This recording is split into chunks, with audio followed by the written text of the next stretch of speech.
Ah, lá está. Então vamos começar a nossa reflexão de Advento e Natal.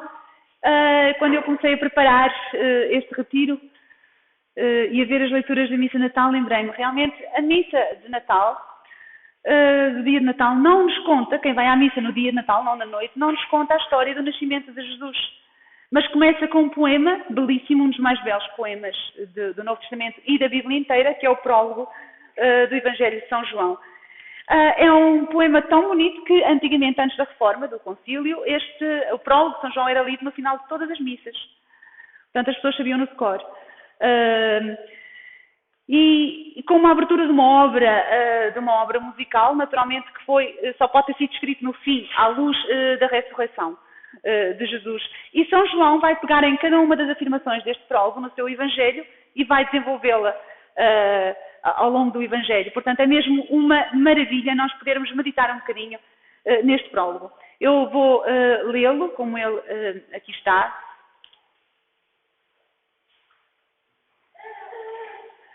Aqui mais. Vou ler então o prólogo de São João. Vocês podem ir seguindo. No princípio era o Verbo, e o Verbo estava com Deus, e o Verbo era Deus. No princípio ele estava com Deus. Tudo se fez por meio dele, e sem ele nada foi feito. Nele estava a vida, e a vida era a luz dos homens. A luz brilha nas trevas, e as trevas não a receberam. Apareceu um homem enviado por Deus, chamado João. Veio como testemunha para dar testemunho da luz, a fim de que todos acreditassem por meio dele. Ele não era a luz, mas veio para dar testemunho da luz. O Verbo era a luz verdadeira, que vindo ao mundo ilumina todo o homem. Estava no mundo e o mundo que foi feito por ele não o reconheceu. Veio para o que era seu e os seus não o receberam. Mas àqueles que o receberam e acreditaram no seu nome, deu-lhes o poder de se tornarem filhos de Deus. Estes não nasceram do sangue, nem da vontade da carne, nem da vontade do homem, mas de Deus. E o Verbo fez-se carne e habitou entre nós. E nós vimos a sua glória, glória que lhe vem do Pai como Filho unigênito, cheio de graça e de verdade.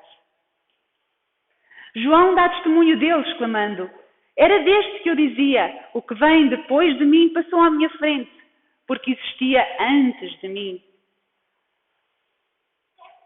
Na verdade, foi da sua plenitude que todos nós recebemos graça sobre graça. Porque se a lei foi dada por meio de Moisés, a graça e a verdade vieram por meio de Jesus Cristo. A Deus nunca ninguém o viu. O Filho unigênito que está no seio do Pai é que o deu a conhecer. No princípio era o Verbo, diz-nos João. Vocês lembram-se de outro livro da Bíblia que começa também no princípio? No princípio Deus criou o céu e a terra. Ora, a terra estava vazia e vaga, as trevas cobriam o abismo e um vento de Deus pairava sobre as águas.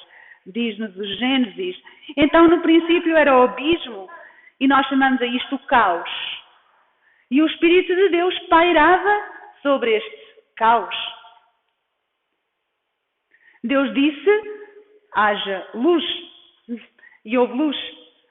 Deus separou a luz e as trevas. Deus disse: haja um firmamento no meio das águas e que ele separe as águas das águas, e assim se fez. Deus fez o firmamento que separou as águas e Deus chamou ao firmamento de céu. Deus disse que as águas que estão sob o céu se reúnam numa só massa que apareça ao continente. E assim se fez. Deus chamou ao continente terra e à massa das águas mares.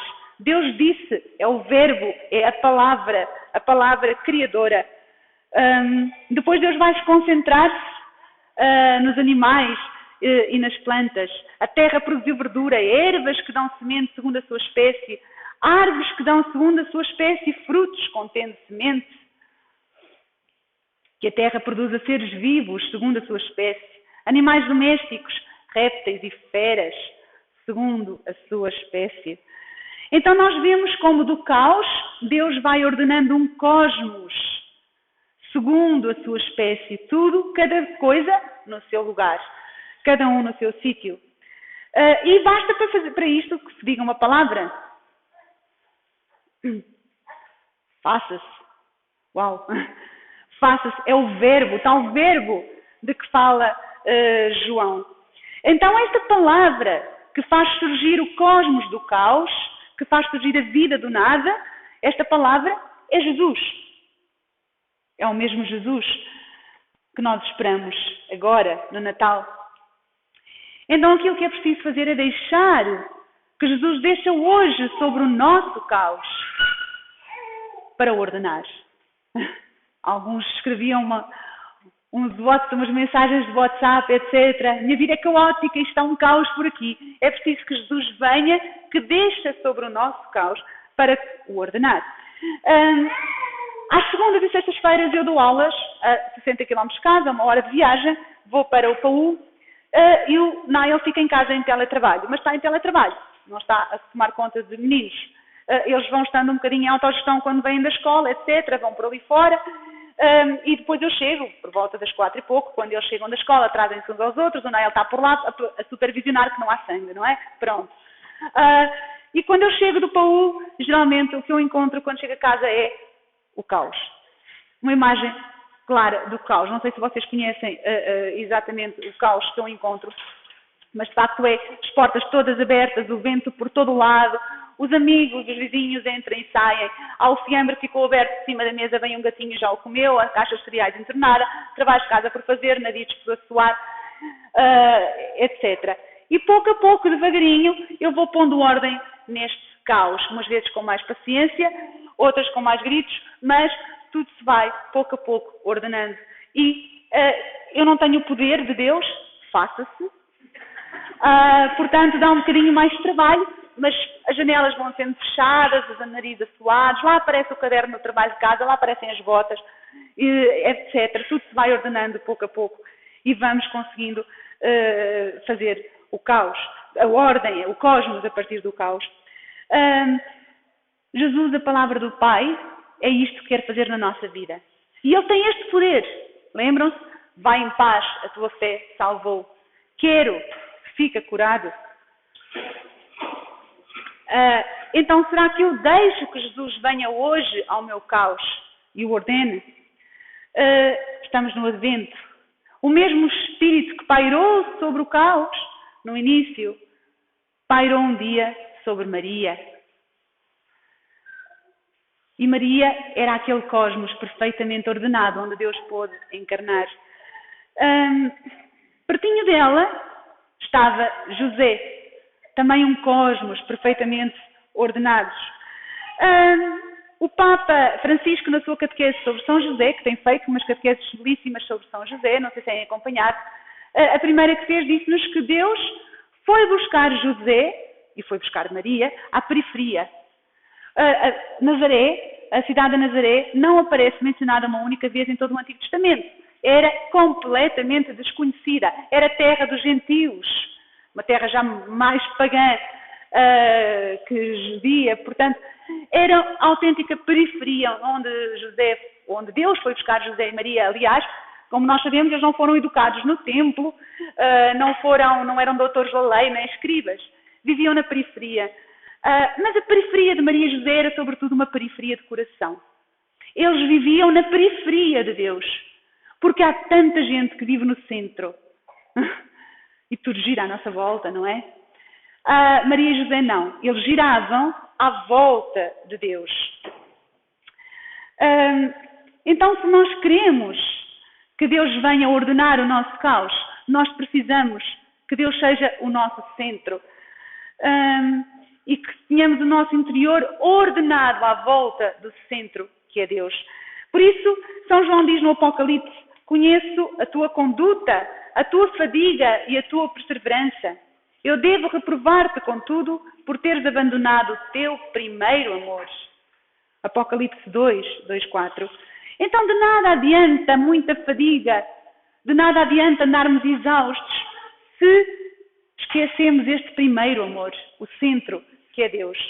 Marta, Marta, andas atarefada e fadigada com muita coisa. uma só é necessária e Maria escolheu a melhor parte. Diz Jesus a Marta, em casa de Lázaro, Marta e Maria, Lucas 10. Marta punha de facto as suas preocupações no centro. A sua fadiga era fantástica, não é? Se não fosse ela, não havia ao comer na mesa. Mas as suas fadigas, a sua preocupação, o seu eu estava ali no centro. E Jesus diz, a melhor parte não é essa. Maria escolheu a melhor parte, Maria escolheu o primeiro amor. Será então Deus o centro da nossa vida? Quando a nossa vida se ordena neste caos harmonioso, tudo nela gira à volta do Senhor. E na família também, vemos como no Gênesis diz que tudo foi ordenado cada um segundo a sua espécie. Na família também existe uma ordem e é preciso que esta ordem seja respeitada para que possamos viver em harmonia. E nós vemos como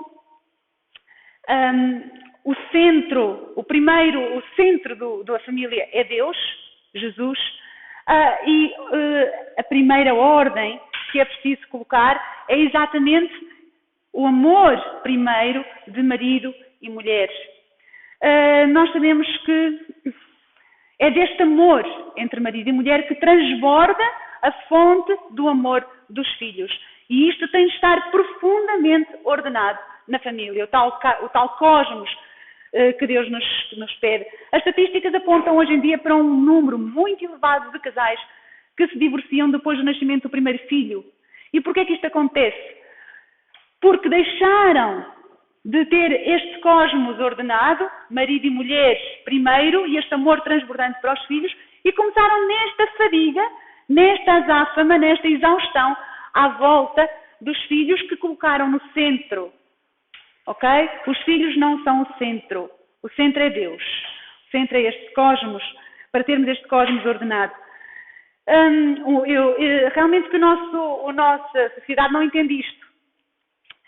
Eu outro dia li uma frase no feed do telemóvel, uma frase de uns famosos, e alguém que ia fazer uma tatuagem do nome do companheiro no braço, e o comentário era: não tatues o nome de homem nenhum no teu braço, queres tatuar o nome, tatua o nome dos teus filhos, porque os homens vão e vêm, os filhos é que ficam.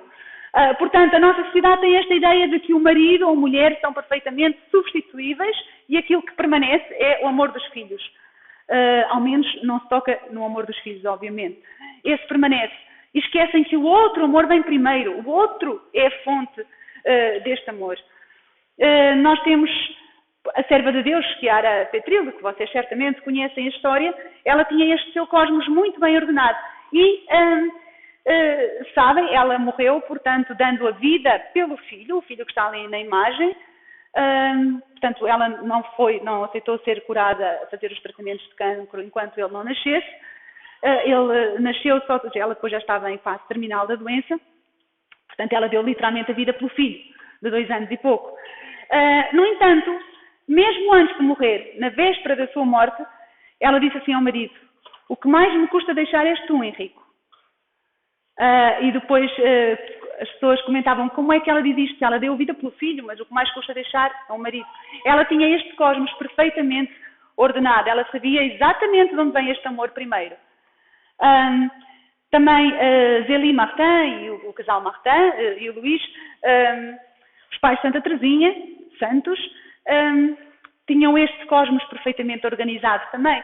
E diz Zélie numa carta que escreveu ao marido, numa altura em que ela foi visitar o irmão e a sua família, e ela escreveu assim: meu querido Luís, chegámos ontem à tarde. O meu irmão esperava-nos na estação, feliz por rever-nos.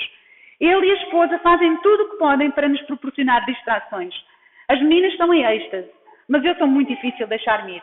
Nada disto me interessa. Acompanho-te em espírito durante todo o dia e diz comigo: agora ele está a fazer isto, agora ele está a fazer aquilo. Não vejo hora de estar junto de ti, meu querido Luís. Amo-te com todo o meu coração e ainda sinto dobrar o meu afeto por causa da privação que sinto da tua ausência. Ser-me impossível viver longe de ti. Eu compreendo perfeitamente que é exatamente aquilo que eu sinto em relação a Nail. Quando ele vai embora, e agora teve uma semana fora, eu sinto obviamente falta da mão de obra, não é?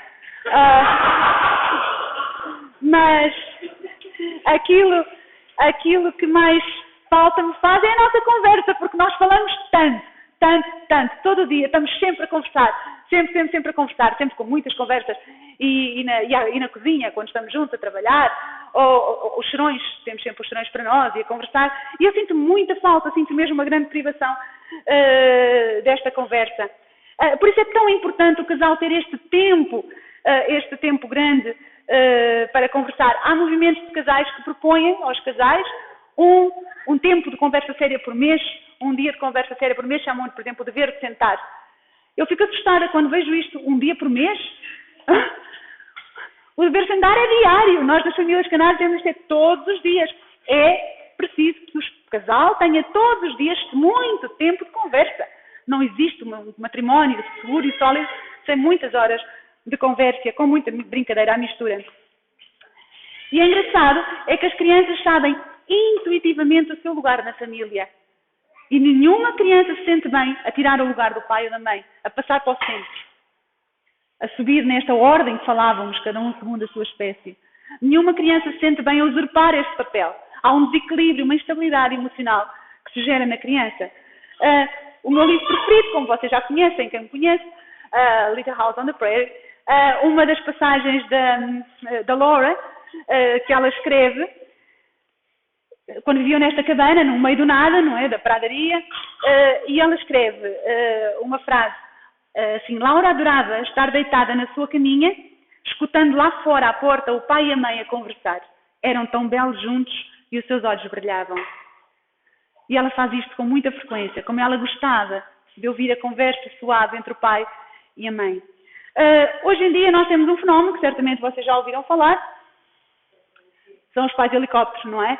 Portanto, a nossa geração é conhecida como os pais helicópteros. Depois há vários tipos de helicópteros de combate, são aqueles pais que travam as lutas dos filhos, qualquer professor os conhece, não é? Aquilo toca a atacar o tempo todo, aquilo a travar as lutas dos filhos o tempo todo.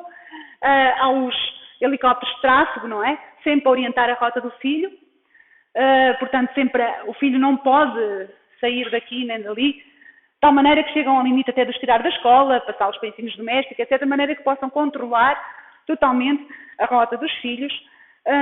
E as crianças crescem com esta ansiedade, com estes pais a sobrevoar o seu centro. Há este desequilíbrio total, deixou de ser o centro em Deus para ser o filho. E são pais muito bem intencionados, mas são pais que não são capazes de deixar o filho chorar um bocadinho, por exemplo. Não é? São pais que, quando falta o trabalho, a criança esquece o trabalho, isto eu acho muita graça, esquece o trabalho de casa, imediatamente no grupo do WhatsApp, não é? Fotografias ali, todos os pais uns para os outros, mandar uma foto, lá estamos nós ali com o filho, o WhatsApp sempre ali. Qual é o trabalho de casa? O meu filho esqueceu-se na escola. Ui. Fazem a mochila dos filhos, não é?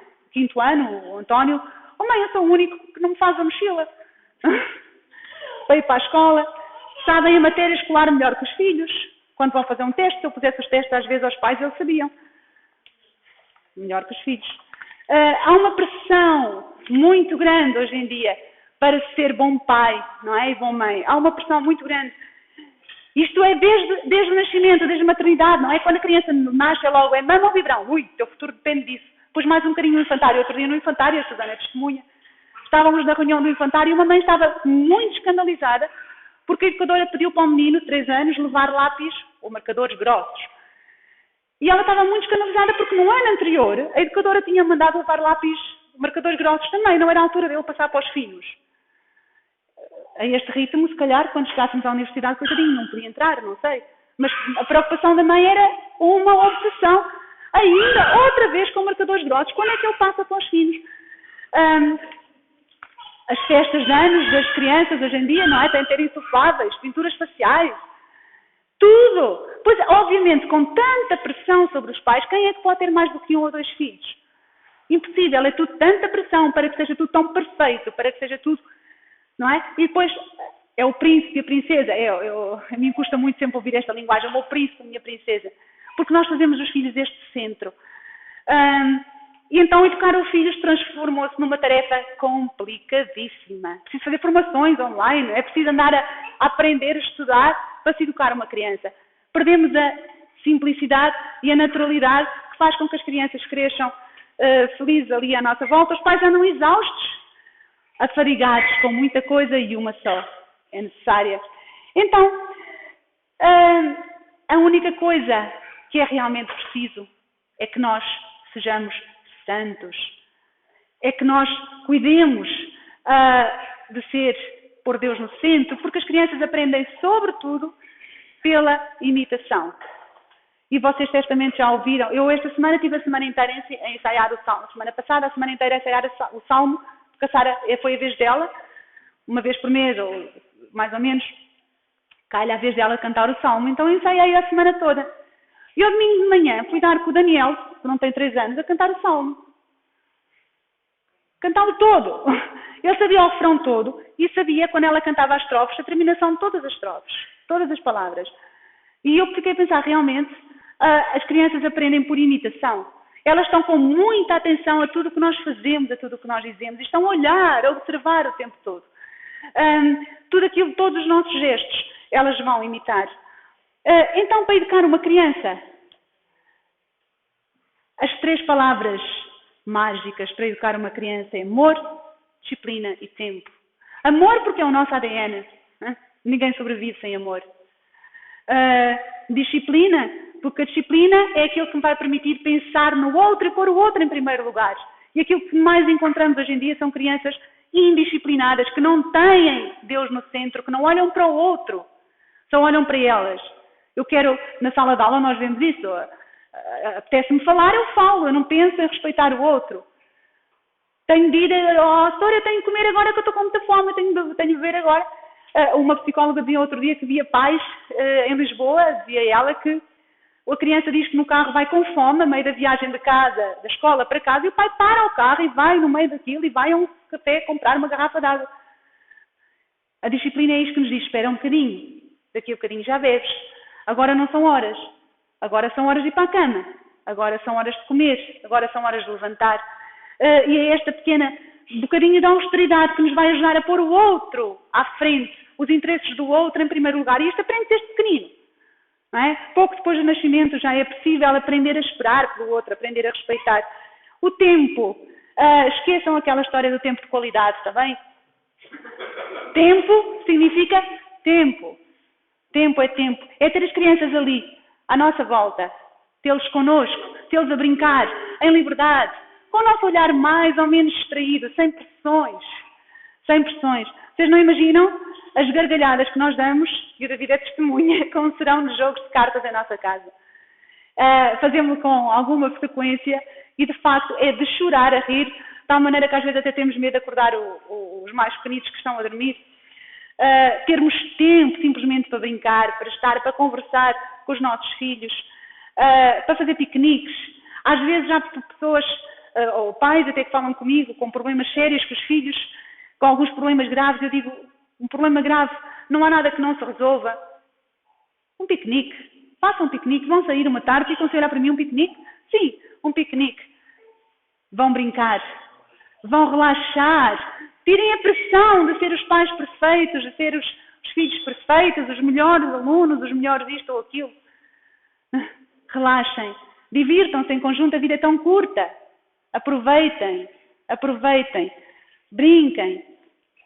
É por isso que uma família de Caná tem na oração familiar o seu centro. É que nem se vocês repararem na oração familiar, tudo isto está equilibrado. Temos o foco em Deus, centramos-nos em Deus, e o pai e a mãe são aqueles que orientam a oração familiar, não é o filho, é o pai e a mãe, e desse amor que brota para os filhos à nossa volta, eles aprendem a respeitar, a esperar a sua vez para falar, para partilhar, para ouvir o outro. Aprendem a rotina, os gestos que sucedem. E, naturalmente, aprendem conversando à volta da palavra de Deus. Eu acho que há conversas que só existem em casas, famílias de Caná. Desculpem partilhar convosco, mas eu no fim de semana passado, no domingo, estivemos em casa da Sónia e do João, e os nossos filhos e os filhos deles, eles contaram-me no carro, estiveram a conversar animadamente sobre as leituras do Apocalipse de Daniel. E então dizia, portanto, as leituras da missa da semana. Todos andavam a escutar. Dizia o António, da família Santos, dizia o António, ei, vocês ouviram aquela do chifre e da estátua com os pés de ferro e não sei o quê. Eu até pensei que ia ter pesadelos durante a noite. E os meus respondiam então numa animada conversa sobre o Apocalipse de Daniel. Não estou a ver muitas mais famílias no nosso país a ter este tipo de conversas aos 8 anos, 7 anos, 10 anos, não é? Uma grande animada conversa. Nós lá em casa também foi fantástico esta leitura do Apocalipse. Dizia ao Francisco, o nosso mais velho, que realmente nem Marvel, não é? Com as suas imagens consegue chegar lá. É tão importante ensinarmos as nossas crianças a ter este centro em Deus e orientar pouco a pouco, com amor, com disciplina, com tempo, o seu centro também à volta do Senhor. Sempre partilhar convosco um pequeno episódio disto da dificuldade que é conseguirmos pôr o outro à nossa frente. O Daniel, num destes dias, recebeu no infantário um saquinho de gomas do aniversário e vinha muito contente com o saquinho de gomas. O Daniel não sabia o que era uma goma, nunca tinha comido. Isto foi no início do ano letivo, agora já houve lá muitos aniversários, mas vinha com um saquinho de gomas. E o saquinho tinha 7 gomas. E ele dizia, mamãe, para o Dani, para o António, para a Sara, exatamente 7. Vinha todo contente com o saquinho na mão. E veio com o saquinho na mão, queria abrir o saquinho, não. Depois do lanche, ordem, disciplina, ok, lanchou, vou abrir o saquinho. Para o Dani, tudo muito bem. Meteu a do Dani na boca, pega no saquinho, são todas para o Dani. Não é fácil aprendermos a pôr o outro em primeiro lugar. Então, se nós queremos de facto pôr Deus no centro e saltarmos para a periferia, eu penso que o Papa nos ajuda muito a fazermos este caminho. Ele tem uma palavra muito interessante, ele fala-nos dos rígidos. Eu gosto muito de ouvir o Papa falar dos rígidos. Os rígidos estão longe de Deus. Os rígidos vivem no centro, não vivem em periferia, porque vivem seguros das suas certezas, das suas convicções, daquilo que eles querem, podem e mandam, e eles estão no seu centro, do seu pequeno mundo. Eu acho graça, aqui, há uns tempos, há muito tempo, li uma frase de alguém que dizia que antes tinha 6 teorias de educação e nenhum filho. Agora tem 6 filhos e nenhuma teoria. A maternidade ensina-nos a perder a rigidez. A mim, como professora, a maternidade ensinou-me a perder a rigidez. Eu, até há muito pouco tempo, eu ficava absolutamente furiosa quando um aluno, num dia de teste, eu entrava na sala de aula, distribuía os testes.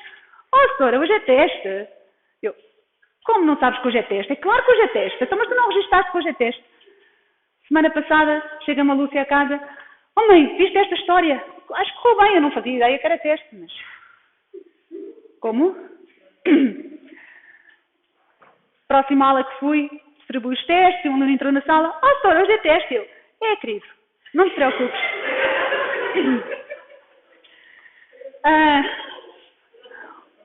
Outro dia eu li sobre a forma diversa. Significa alguma coisa. A diversidade de formas de educar uma criança. Foi um artigo interessantíssimo que me abriu muitos olhos, desde os aborígenes na Austrália até aos Estados Unidos, passavam por exemplos de Portugal e Espanha, como se fazia também em Portugal e Espanha, e montes de países no mundo. E em cada sítio era diferente. E o que é interessante é que, quando chegam adultos, as diferenças são absolutamente imperceptíveis. Pouco importa se uma criança é enfaixada ao nascer, ou se anda num carrinho, ou se anda ao colo, ou se anda nas costas, se bebe mama ou biberão, se tem chupeta, se não tem, pouco importa, quando chega à idade adulta as diferenças são imperceptíveis, mas há outras coisas que marcam diferenças sérias, sim. E isso que marca a diferença é se a criança foi o centro do mundo ou se aprendeu a crescer na periferia de Deus, isto é, se aprendeu a ser santo. Porque o santo é aquele que vive à volta de Deus, põe Deus e os outros à sua frente, sempre. Então, isto é que é escolher a melhor parte, como Maria. Maria e José não eram de todo rígidos.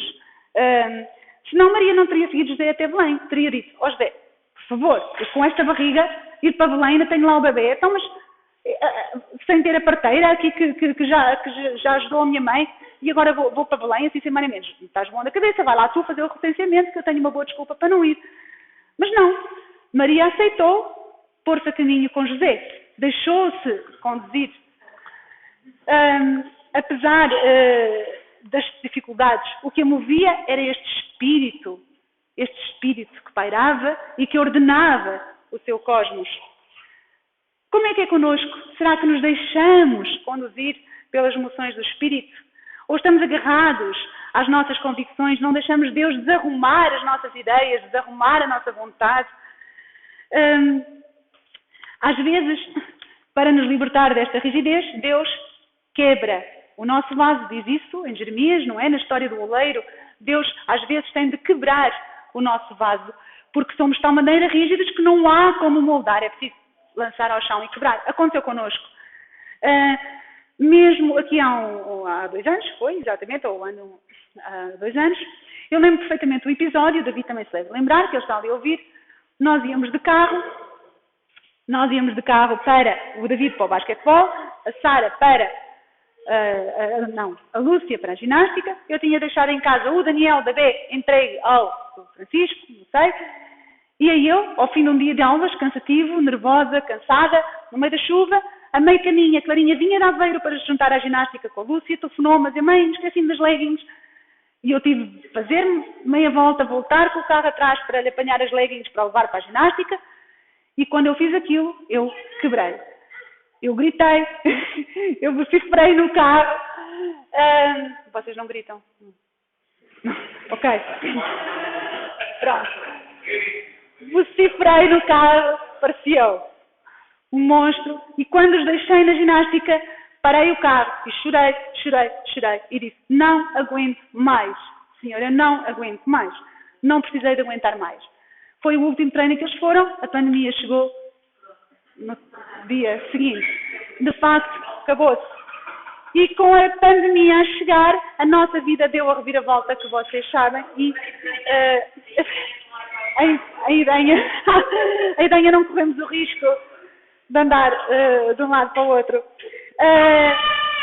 A exaustão, o cansaço exagerado é sempre um sinal de que alguma coisa está errada, porque Jesus diz: vinde a mim, vós que andais cansados e oprimidos, e eu vos aliviarei. Pondo-me no centro, e eu vos aliviarei. Então, quando Nael e eu percebemos que Deus nos pedia para virmos para a Idanha, isso é outra história, também já o contei, chegou a altura de contar aos filhos. Contámos à volta da mesa de jantar, como fazemos sempre as grandes conversas em família. Os mais novos aderiram de imediato, os mais velhos aderiram de imediato, que uma aventura, uau. Os do meio, o David e a Lúcia, foi complicado.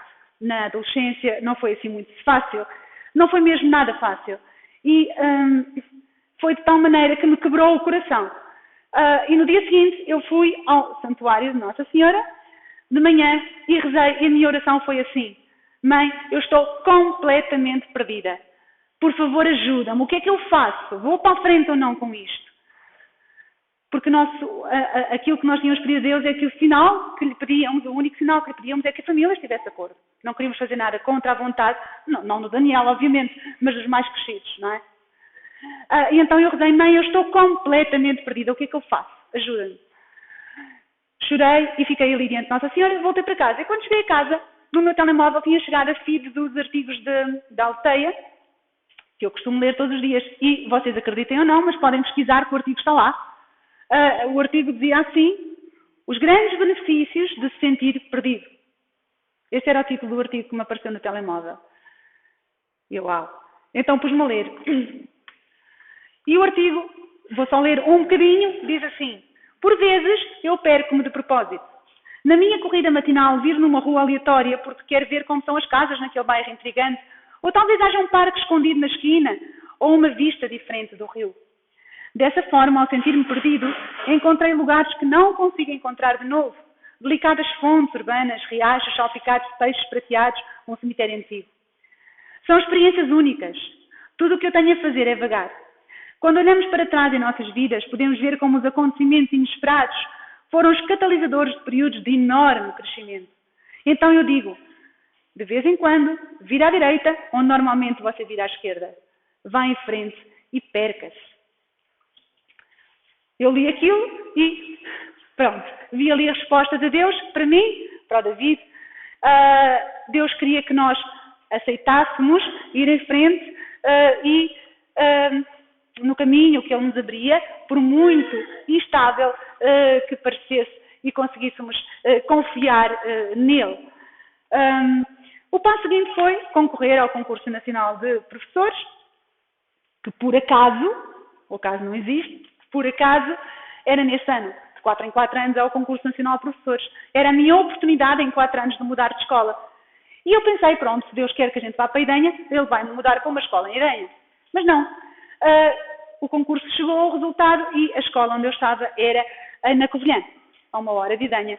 Eu fiquei, nesta vez já não reagi, já estou a aprender ao fim de tantos anos.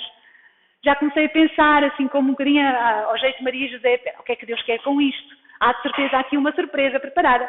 Fui lá à escola de Idenha e fiquei a saber que em vez da Covilhã, que em vez de ficar naquela escola do agrupamento na cidade, ia ser despachada para a escola, para onde são os professores que vêm de novo, ou os professores mais novos, portanto aquela escola que ninguém quer, que fica já a meio da serra, a 20 km, o PAU. O Nail estava assim um bocado, bom, já vais tão longe, tem que ser aqui que te vão mandar lá para o meio da serra, não podiam deixar-te mais perto. Eu espera, certeza que Deus tem um plano qualquer. E chegou o primeiro dia de aulas, eu só tive de lá ir uma vez para ver porque é que Deus me tinha levado para lá. De facto, acho que deve haver poucas coisas mais bonitas do que o PAU. A 100 metros da escola tenho isto, fazer aqui um bocadinho de inveja, exatamente a 100 metros da escola, todos os dias que lá vou, à hora do almoço, eu caminho até esta cascata, e eu tenho a sensação, aquilo que eu tenho a sensação é que Deus de facto me quis, me quis mimar um bocadinho, porque eu sempre sonhei a Serra da Estrela sempre esteve no meu coração, sempre sonhei em viver na serra, na montanha, e Ele deu-me esta oportunidade durante estes 4 anos talvez depois já consiga ir para a Idenha, ou o David diz-me que as professoras na Idenha já estão velhas, mas os alunos dizem sempre isso, portanto a gente não sabe. Portanto, até lá tenho a oportunidade de estar numa escola e como estou a meia jornada só tenho de visitar o paraíso 2 dias por semana. Portanto, fiquei tão feliz por Ele ter este mimo para comigo também, não é? Deus é nosso Pai e Ele tem estes mimos para connosco. É tão bom quando nós somos gratos e conseguimos encontrar a sua forma de falar connosco. Então, é preciso, se queremos que Deus seja o nosso centro, abrir a mão da nossa rigidez e deixar-nos levar, conduzir por os caminhos que Ele nos vai abrindo, para que Ele seja sempre o centro da nossa vida. Faça-se luz, diz o Gênesis. E São João, estamos no prólogo de São João, não é? Temos estado até agora a falar neste cosmos que Deus organiza. São João acrescenta a seguir, o Verbo era a luz, que vindo ao mundo ilumina todos os homens. Mas depois diz uma frase muito triste. A luz brilha nas trevas, mas as trevas não a apreenderam. O problema da luz, de facto, é que ela ilumina, quando ela ilumina o que nós queremos e o que não queremos ver. Não é? Vocês não sei se na vossa casa acontece, se calhar a vossa casa está muito limpinha, mas quando entra aquela luz do sol, às vezes nas paredes e a gente vê assim as poeiras, não é? Uau! A brilhar ao sol, a luz permite-nos ver o que nós queremos e o que não queremos ver. E esse é o problema da luz, por isso é que muitas vezes nós não queremos ver a luz. Não é? Na sala de aula, os alunos, quando eu ligo a luz, doutora, a luz não, estava tão bem. Pois estava, não. Agora é preciso acender a luz, é preciso ver. De facto, que a mim custa-me sempre, quando eu vejo as minhas faltas, quando eu vejo o que está errado. A luz de Deus vem sobretudo pela meditação da sua palavra. Vamos meditar a palavra de Deus, conhecê-la. Às vezes estamos a ler a leitura de todos os dias do Evangelho e os meninos dizem, eu já conheço essa história. Claro, o Evangelho não é propriamente a coleção do Harry Potter, não é? O Evangelho são pequeninos, lê-se num instante. Outro dia o David chegou a casa e disse, mamãe, na aula de biologia, a professora passou um filme da escola virtual. Adivinha quem era na sala a pessoa que estava com mais atenção ao filme? E eu, não sei, eras tu, David? Não. Quem estava com mais atenção ao filme era a professora. E sabes o que é que eu fiquei a pensar? Como é que ao fim de 25 anos de ser professora a ensinar biologia, ainda está com atenção ao filme da escola virtual?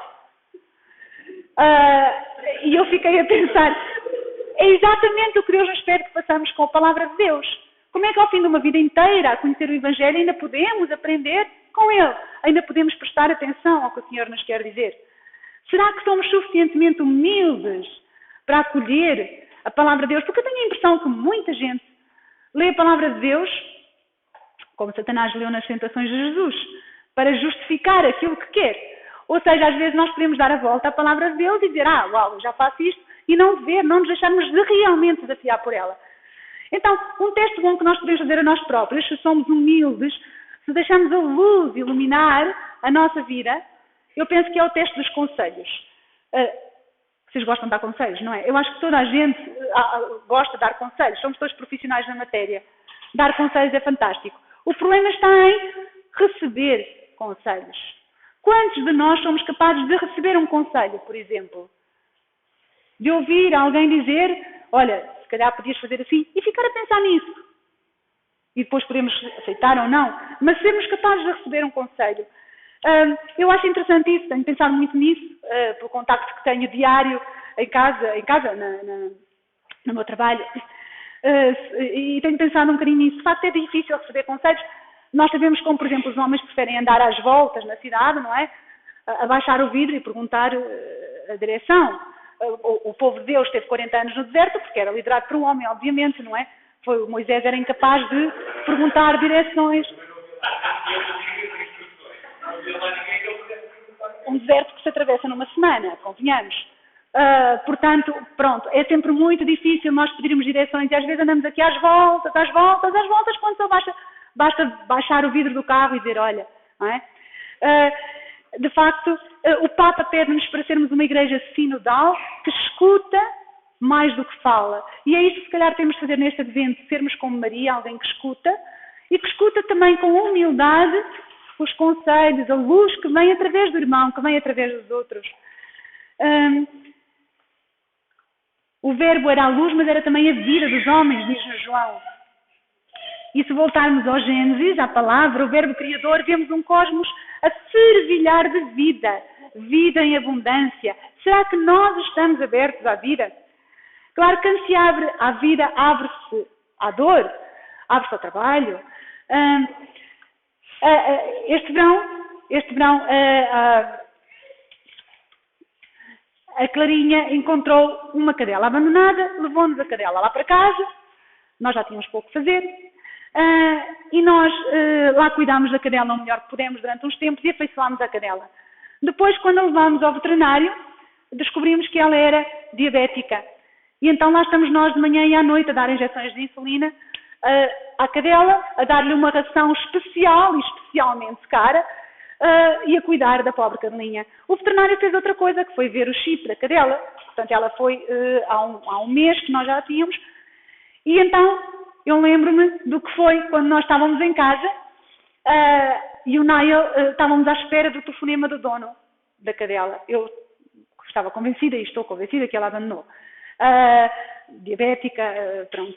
Mas, de facto, ele telefonou e disse, não, de facto não preciso, não quero ficar com a cadela, uma vez que já está afeiçoada a vocês, podem ficar com ela. E nós fizemos uma grande festa lá em casa. A cadela, diabética, cega, ela é cega, diabética, cega, e vá dia, tivemos um mês com ela e já foi uma festa, o nosso coração batia só de pensar que ele podia querer a cadela de volta. Ela já faz parte da nossa família. Se isto é verdade com os animais, se nos afeiçoamos de tal maneira a um animal cego e diabético, quanto infinitamente mais numa ordem que não se compara, é com os seres humanos. De facto, quem se abre à vida, abre-se à dor. Por exemplo, eu prefiro 1000 vezes, mas infinitamente, em número infinito de vezes, ter sido Tomás e ter perdido o Tomás, e prefiro chorar muitas lágrimas de saudades deste bebê maravilhoso que foi o Tomás, do que nunca o ter conhecido. Foi um privilégio tão grande ser mãe deste menino, que de facto toda a dor que acompanha a história do Tomás na minha vida, de ele ter partido com 1 ano e meio, toda a dor que acompanha não se compara com a alegria, com a felicidade de ter tido um dia na minha vida. Então, se queremos que Deus seja o nosso centro, temos de estar abertos à vida, porque Jesus era a vida dos homens. Faça-se luz, diz o Gênesis, e faça-se a vida. Jesus era a vida dos homens. Estejamos então abertos à vida e à luz do Senhor. Então, São João continua: o verbo veio para o que era seu e os seus não o receberam. Dá-nos uma dor pensar nisto. Ele veio para o que era seu e os seus não o receberam. Mas de facto é difícil de receber Jesus. Vocês já viram que o Natal nunca vem quando nos dá jeito, não é? O Natal vem sempre na altura errada. A vocês não vos acontece: ei, já é Natal, meu Deus, corrida. O Natal vem sempre na altura errada, nunca vem quando nos dá jeito. Eu imagino a Nossa Senhora. Nossa Senhora podia ter dito a um anjo quando anunciou, podia ter dito: oh anjo Gabriel, se não te importas, pergunta lá ao Senhor se ele pode esperar 2 meses ou 3, que entretanto eu ajeito aqui a minha vida com José e depois já tudo corre bem. Mas não, era naquele momento. Deus não espera. E então é tão bom quando nós somos capazes de nos abrir à vida, quando um casal é capaz, por exemplo, de se abrir a uma gravidez não planeada. No início, Maria diz que ficou perturbada, é a palavra que vem no Evangelho, ficou perturbada. Também nós, muitas vezes, quando somos surpreendidos por uma gravidez que não planeámos, ali diante daquelas 2 linhas do teste de gravidez, ficamos perturbados. Se calhar ficamos confusos, ficamos nervosos, hesitantes, mas no momento seguinte o pensamento é: ai, se acontece alguma coisa, ai, se eu não consigo levar a gravidez até ao fim. É o pensamento imediatamente a seguir. De repente, aquele bebê já é tudo na nossa vida. Não o receberam. Não estou preparado para ter outro filho. Não estou preparado para me casar. Não estou preparado para fazer o meu compromisso no movimento. Não estou preparado para ser catequista. Não estou preparado. Nós estamos sempre à espera das circunstâncias perfeitas e as circunstâncias perfeitas não existem. Não existiram para Maria e para José. O que existiu foi um amor perfeito. As circunstâncias foram tudo menos imperfeitas, convenhamos. Ter um bebê num estábulo, fugir para o Egito. Mas o que é isto? Filho de Deus. As circunstâncias foram tudo menos perfeitas, mas o amor era perfeito, perfeitamente ordenado, com Deus no centro. A nós este Natal não dá mesmo jeito nenhum.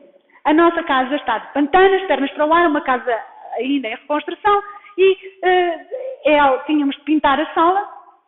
Andamos lá a pintar a sala agora, só que o Francisco, o nosso pintor de serviço, uma vez que agora está em casa connosco até janeiro, onde vai começar a trabalhar então em Espanha, ele começou a pintar e um dia chegou ao pé do pai e disse: pai, não dá, a parede cai, eu começo a pintar e aquilo cai, aquilo vai precisar de um estuque, é assim que se diz, ser tudo feito de novo, tem de ser um trabalho profissional e só depois é que se pode pintar.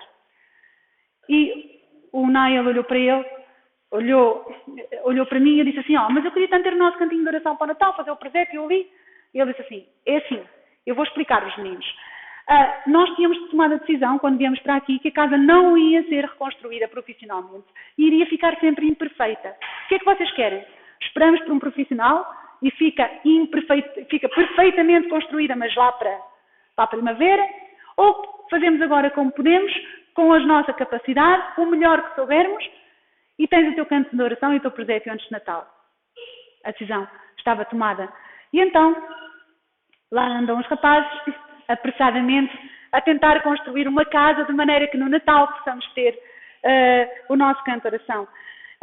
A nossa casa vai ficar sempre imperfeita, disse ele. A nossa família será sempre imperfeita. Os nossos filhos serão educados imperfeitamente por pais imperfeitos. Nada disso interessa. Aquilo que é realmente importante, não, mas sempre a ter ao lado. Aquilo que é realmente importante é que cheguem ao céu. Não o receberam, diz São João. Eu pergunto-me quanta gente se terá dado conta de Maria grávida nas estradas, nas ruas de Belém. Quanta gente se apercebeu que ali, dentro daquela mulher, estava o Salvador do mundo. Ele estava tão próximo das casas das pessoas, tão próximo, tal como está agora, tão próximo das nossas casas. E quanta gente o recebe? Na minha terra, muito poucas. A missa tem muito pouca gente. E eu fico a pensar, será que as pessoas não sabem que ali está o Salvador do mundo? Não sabem. Nós tornamos, estamos de tal maneira habituados a ter missa todo o tempo, toda a hora, em todo lugar, que banalizamos a Eucaristia. Talvez nos faça mal, isto estou eu a pensar, talvez nos faça mal esta escolarização da missa, não é? A obrigatoriedade da missa. Jesus nasceu num presépio e sabem porquê? Porque se nascesse num palácio, as pessoas eram obrigadas a prestar-lhe homenagem. Jesus nasceu num estábulo para que ninguém se sentisse obrigado a prestar-lhe homenagem. Ninguém. Ninguém se sinta forçado a vir aqui. Isto é apenas um estábulo. A missa é este mistério profundo do amor de Deus, que não força ninguém. Que só o amor é que nos faz ir lá. Só o amor nos pode levar lá. Ninguém se sinta forçado pelo catequista, pela obrigatoriedade disto ou daquilo, a vir. Vem por amor. O Papa falou sobre isto e eu fiquei a pensar nisto quando alguém disse: Padre, com tanto confinamento da Eucaristia, agora as missas não vão voltar a encher porque as pessoas desabituaram-se a ir à missa. Isto foi numa entrevista. E o Papa respondeu: desabituaram-se? Então se calhar mais valia que nunca lá fossem. Se eu vou à missa por um hábito, mais vale que não venham. Eu vou à missa por amor. Até vir para a Idanha eu tinha este hábito, eu tinha este luxo de poder escolher a missa um dia, não é? Se me atrasava para uma, tinha outra a seguir. Mas na Idanha a missa é uma, às 11 horas de domingo, ok? Uma missa por semana. O parco, com 81 anos, tem 7 paróquias, todas com uma grande distância entre elas. E isto, de facto, aquilo que é mais raro, torna-se mais precioso. Todos os domingos, quando vamos à missa, o Daniel, para além de se sentar sistematicamente na cadeira da presidência, pronto, não há problema, o seu pai não se importa, ele adora ficar lá sentado. Eu tirei esta fotografia porque se ele vier a ser padre depois no dia da ordenação, eu espeto-lhe lá à frente para ele ver as vergonhas que nos fez passar. Mas além disso, há outra coisa que o Daniel faz. Quando chega a altura da comunhão, ele não entende porque é que toda a gente tem direito à bolacha do Senhor, menos ele. E então ele põe-se na fila. O pai ele vai devagarinho, foge assim do Niall, vai devagarinho e mete na fila. E olha assim para trás a ver se ninguém o vê. Niall, para ver se o pai não vê. E chega lá à frente ao seu padre e põe. E o seu padre faz uma festinha, uma cruzinha na cabeça. Mas o Daniel não quer festinhas nem cruzinhas na cabeça. Ele põe-se ao lado e põe. Pois. E então, a gente vai puxá-lo para nós. E depois, passar um bocadinho, ele volta-se a meter na fila, volta a chegar lá à frente e passa a missa nisto. E então, todos têm a bolacha do Senhor. E então, eu pergunto-me a olhar e a contemplar o meu filho, a perguntar: será que nós temos esta mesma ânsia pelo pão da vida que tem o Daniel? Será que nós temos este anseio para receber o Senhor? E o Verbo encarnou e armou a sua tenda entre nós. Esta é a tradução literal do que lá está, do que São João diz: armou a sua tenda entre nós. Esta palavra de Deus tornou-se carne. A Bíblia inteira tornou-se um ser humano pequenino. E nós vimos a sua glória, diz São João. São João não cabe em si do espanto.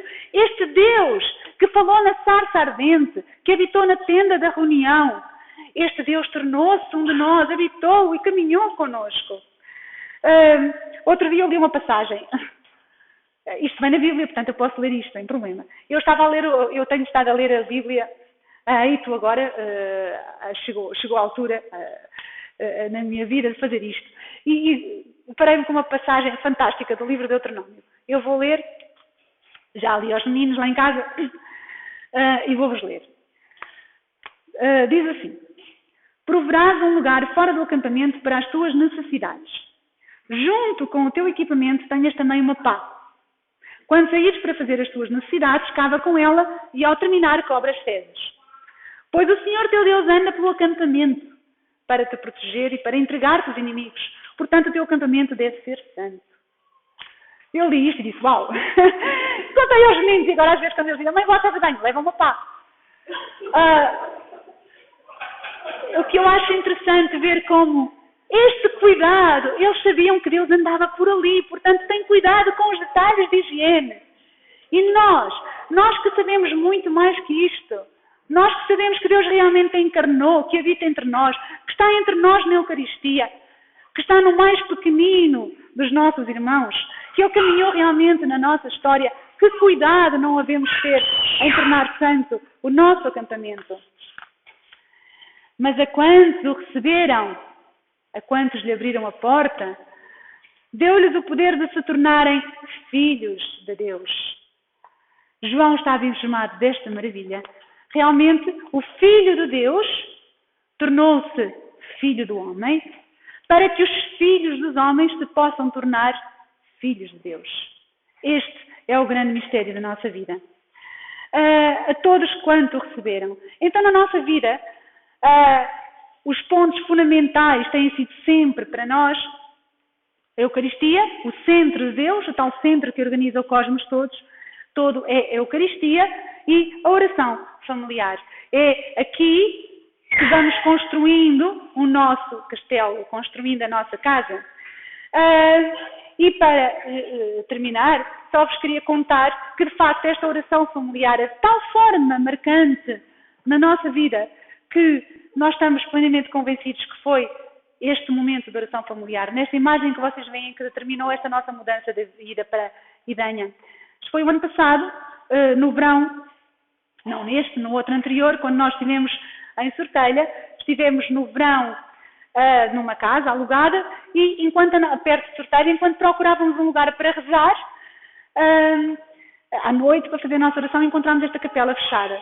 E todas as noites nós nos deitávamos no chão, ali, a olhar para as estrelas, a contemplar as galáxias, e rezávamos, partilhávamos a palavra, e depois víamos as constelações, falávamos sobre a vida, sobre as estrelas. O Daniel adormecia no carrinho, chegava à casa, já só tinha de passar para a noite, para a cama, e eram os serões absolutamente divinos que nós ali passámos. Eram mesmo os serões especiais. E foi ali que nós tomámos a decisão. Foi durante as férias que nós tomámos a decisão de mudar para Idanha, que sentimos no nosso coração, de facto, aquele chamamento inquietante do Senhor. Tudo, as grandes decisões que vão tomando na nossa vida aqui, na nossa oração familiar. E então termino dizendo-vos a conclusão que chegamos ao fim deste magnífico prólogo de São João, que Jesus só nos pede para o recebermos, que Ele não se impõe, não exige, a nada nos obriga. Pede-me que saia para a periferia, que deixe o centro a Deus, que perca a minha rigidez, que abra mão das minhas certezas, que aprenda a pedir conselhos, que não tenha medo da imperfeição das minhas circunstâncias, porque elas nunca serão perfeitas, que não tenha medo de não estar preparado, porque é aqui agora que Ele me quer, que Ele quer que eu o receba. Pede-me que coloque a Eucaristia e o coração e a oração no centro da minha vida. Se quiseres, se deixares, eu posso ordenar o teu caos. A tua vida pode ser curada, as tuas feridas ligadas, o teu deserto habitado. Vem, Senhor Jesus. Amém.